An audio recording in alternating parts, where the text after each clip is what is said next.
চাচা চাচা বলছি, হ্যাঁ, আমাদের অডিয়েন্সদের জন্য একটা কোনো কথা বলুন ভালো। হ্যাঁ, অডিয়েন্সের জন্য ভালো কথা বলতে কি আমার সেদিন আমি পথ দিয়ে আসছিলাম। আহ, খুবই খারাপ লাগলো মানে দেখে। দেখো আমরা অনেক কোটি কোটি টাকা খরচা করি আমাদের ভালো থাকার জন্যে, আহ, যা যাতে টাকা পয়সা আসে।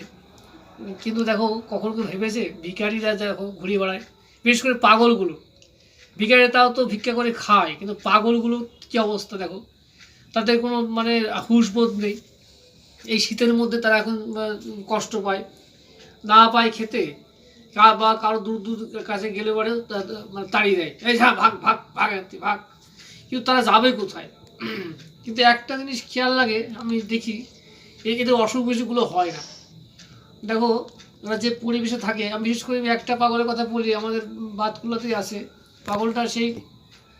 তা আমি দেখলাম যে ভিখারিরা মানে আজকে প্রায় 5-7 বছর ধরে দেখছি, তারও বেশি হবে। তা ও যে পরিবেশে থাকে, সেই পরিবেশে যে কোনো মানুষের মানে মৃত্যু অবধারিত। কারণ আমি দেখি জঙ্গলের মধ্যে বা সে ড্রেনের মধ্যে ওখানে থাকে, সেখানে বিশেষ সাপ টাপ তো আসেই, এবং কি মাছি, মশা, মানে যে কি বলবো, একটা অস্বাস্থ্য পরিবেশ। সেখানে যে কোনো মানুষের পক্ষে থাকা সম্ভব অসম্ভব। তাই ভাবে দেখে খুব কষ্ট লাগে। হয়তো ওরা ওর সে হুঁশবোধ নেই যে এই পরিবেশে মানে কোনটা পরিবেশ ভালো কোনটা খারাপ, তাদের মধ্যে কিন্তু ধারণা নেই। কিন্তু ব্যাপারটা আমার একটা ধারণা হয় যে ব্যাকটেরিয়া ভাইরাসগুলো তো তার বোধগম্য নেই যে না এটা পাগল ওটা হয়। কিন্তু কি করে ওরা ওই পরিবেশে থাকে আমি অবাক হয়ে যাই। দেখো অনেক কোটি কোটি টাকার মালিক আছে, তারা একটু ঝড় বৃষ্টিতে ভিজলে বাড়ি গিয়ে তাদের অসুখ বিসুখ হয়ে যায়, কিন্তু ওরা দিনের পর দিন কিন্তু অসুখ বিসুখ হয় না।